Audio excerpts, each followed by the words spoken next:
கோவை மாநகர மக்கள் அத்தனை பேருக்கும் இனிய வணக்கத்தை முதலில் தெரியப்படுத்திக் கொள்ள விரும்புகின்றேன்.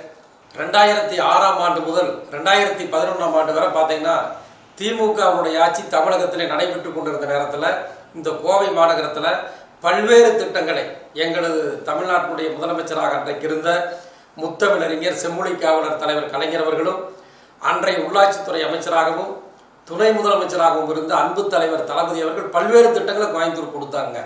பல்வேறு திட்டங்கள் பல்வேறு சாதனைகள் நாங்கள் செஞ்சோம்.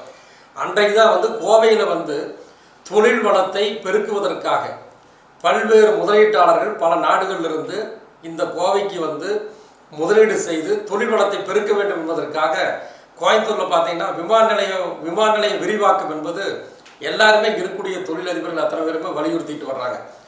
அதையொட்டி விமான நிலையத்தை விரிவாக்க செய்யணும்னு சொல்லி எங்களது தலைவர் கலைஞர் அவர்களும் அன்றைய துணை முதலமைச்சராக இருந்த அன்பு தலைவர் தளபதி அவர்களும் அதற்கு ஒரு அரசாணை பிறப்பித்து அடிப்படை பணியை அன்றைக்கு தொடங்கி வச்சாங்க.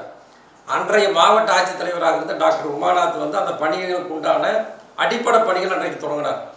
2011 மே மாதத்திற்கு பிறகு ஆட்சி மாற்றத்துக்கு பின்னாடி பார்த்தீங்கன்னா அந்த பணிகள் அப்படியே கிடப்பில் போட்டாங்க.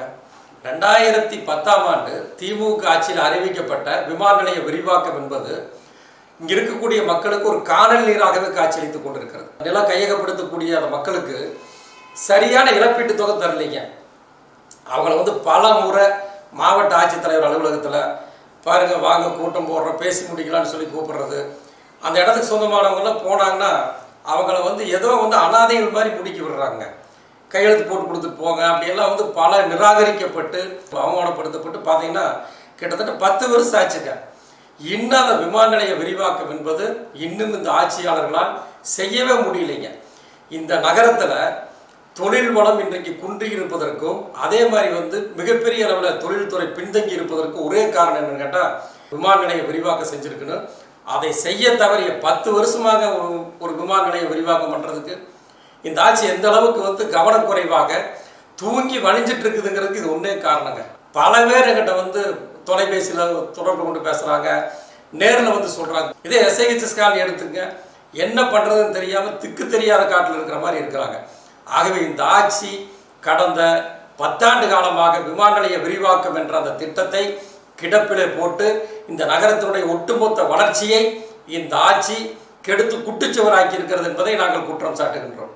அதை கண்டித்து வருகின்ற 11/3/2020ஆம் நாளன்று மாபெரும் கண்டன ஆர்ப்பாட்டம் டவுனால் நம்முடைய மாநகராட்சியினுடைய அலுவலகத்திற்கு முன்புறமாக நடைபெறவிருக்கிறது.